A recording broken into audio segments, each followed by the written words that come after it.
So, some guy named Wadsworth, guess it's a real name. That's cool.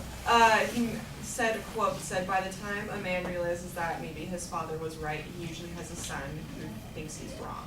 So I thought this quote kind of branched out to like the whole idea of a parent and child relationship. It kind of made me think, listen to your parents, be patient with your parents, and then by the time if you have a child, to maybe explain to them better than what your own parent did. So, maybe listen to what your parents were saying. They are older, and I'm not saying all old people know better than us, but because, they've gone through some things that maybe we haven't gone through quite yet, and they understand a little bit better. So, like, back when things were still cold in the morning, I would try to, clean off my car window before I left, but I wouldn't turn my car on, and my mom kept insisting, turn the car on, it'll warm up the engine. I was always like, shut up, you idiot, what would that do? That would be just wasting gas and also wasting the battery.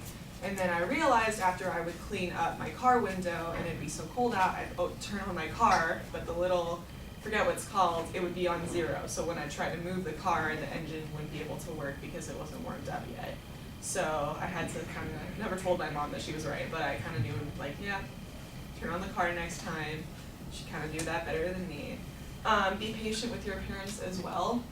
It might be kind of annoying to hear them constantly insist to you turn on the car before you leave, or other things. Like, my mom's always telling me, please drive safely, even though she knows I am a competent driver. I know I'm a competent driver. I wouldn't have my license if I wasn't.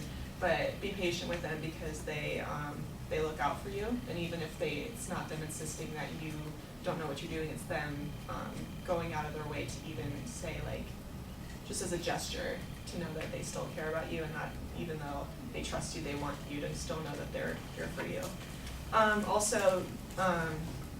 So now we've all gone through that kind of relationship with our parents where they're just telling us things, advice, when we don't really feel that it's necessary. Maybe to just take that kind of bit of experience and share it on with your kids. So when you eventually have children, maybe not to just spit out weird advice or weird things to do without explanation, because then the child is going to ultimately grow up to maybe think that you're wrong. So if you go into depth more about what you explain to your child, or any small human that's under the age of 18 that you're trying to explain things to, maybe just kind of explain to them, I think this is a better idea, and this is why, through my years of experience, rather than just saying, I want you to do this, and that's because I said so.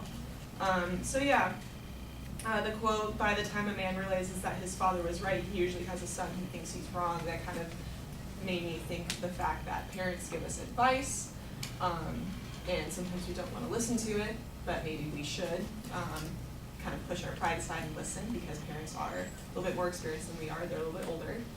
Be patient with our parents, maybe understand that they've had a little bit of experience that kind of shook them a little bit that maybe we didn't get to deal with. And then in the future, just go ahead and if you find something wrong with the way your parents taught you, maybe expand upon it when you have your own, so that way they don't grow up hating you, because that's always nice.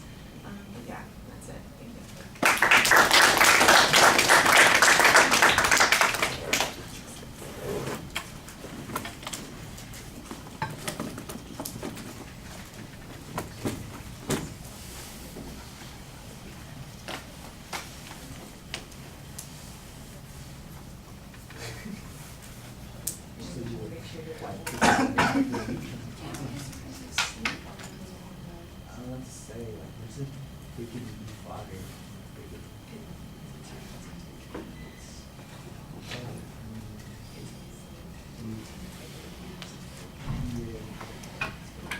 Well, you just start with the quote as your attention device. I think that's a little bit problematic. Your perspective, however, is okay. I think you're trying to set up a structure at the beginning of the speech. I'm not sure it's as clear as it needs to be.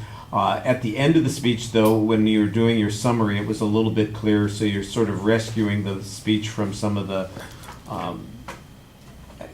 more abstract content that you had in the presentation. The examples are okay. They're a little repetitive, but they make the point pretty well. Your presentation vocally is forceful and it's relatively fluent. And one of those things that I think works well for people is if you say it with confidence and you say it like you know what you're talking about, it often sounds like you know what you're talking about, even if you are a little bit uncertain.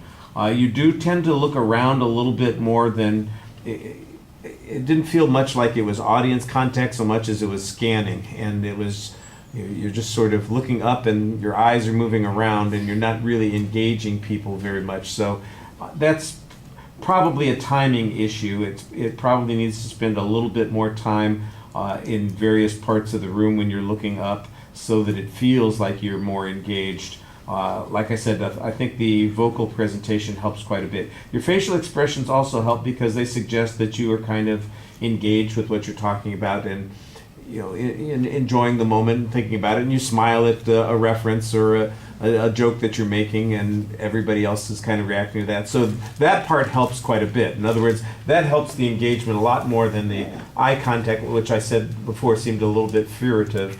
This is a little bit more effective when you were smiling and laughing and those kinds of things. So that worked pretty well. As I recall, most of the gestures were pretty solid.